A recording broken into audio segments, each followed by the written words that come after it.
Carolina, we saw what Pitt did when Carolina went, all right, well, we're going to load up and stop the run. We're going to bring pressure, and we're going to force your quarterback to beat us down the field.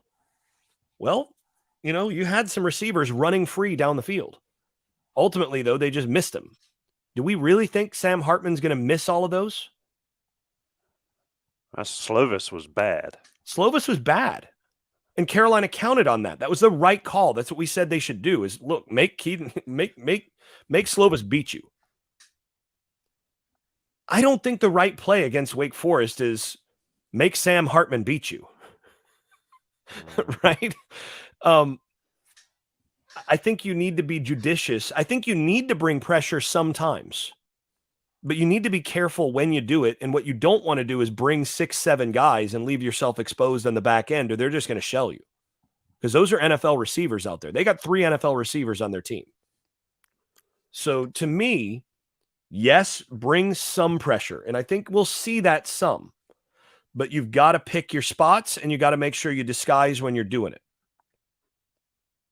Otherwise, you've got to just make sure that you stay over top of those wide receivers. And my thing is, use your corner's length to disrupt those receivers and try to take away what they do best in that regard, but force them to beat you with something other than going straight downfield. And you know what? If they're going to run the football on you a little bit, I mean, their run game has not been great this year. Make them beat you with the running game. I mean, and Hartman doesn't run it much. Yeah, I mean, look at their run game right now. They're averaging 3.22 yards per play in the run game. 2.58 in ACC play. Yeah, they averaged 0.68 yards per carry against NC State. They averaged 2 yards per carry against Louisville, 3.29 yards per carry against Boston College. So to me, you force this team to beat you running the football. That's what you do.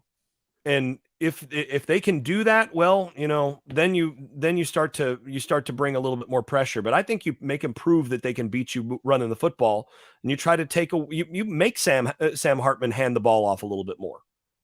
Take away the verticals. How you play the slow Well, yeah, go ahead, Greg. Hang on. Yeah, let me jump in here. One of these days, Jason Staples is going to be so far off, I'm going to nail his rear end to the wall. It's coming. It's not today. Is not that day. I've got some stats to back up everything he just said. And look, the point of this is blitzing only works if you get to the quarterback. If you don't, all you've done is taken somebody out of coverage. Here are some PFF numbers, which I think are just phenomenal. Sam Hartman, when kept clean, has a 91.2 offensive grade. That's elite. Adjusted completion percentage, 73, 1,950 yards, 9.4 yards per attempt, 18 touchdowns, 5 picks. Under pressure, 49.2 grade. 47% completion, 6.9 yards per attempt, 6 touchdowns, 4 interceptions. Here's what matters.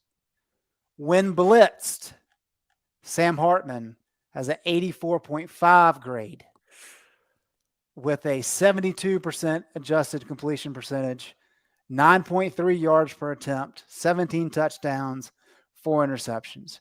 Wow, if you're going to 17 touchdowns and 4 interceptions when blitz. Good God. If you blitz him, you got to get home. Otherwise, he's going to eat you alive.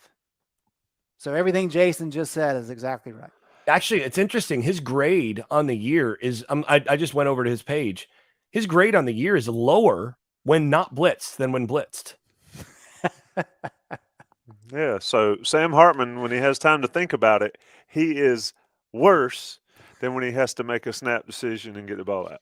Well, I think it has more to do with his wide receivers are elite when they're in one-on-one situations. I think that really is what it is. Because when he's blitzed, he's going, oh, I got that one-on-one, and I've got an NFL wide receiver against whatever DB he's up against. I'm just going to let him go up and win. And those guys win over and over and over again. And you guys remember, I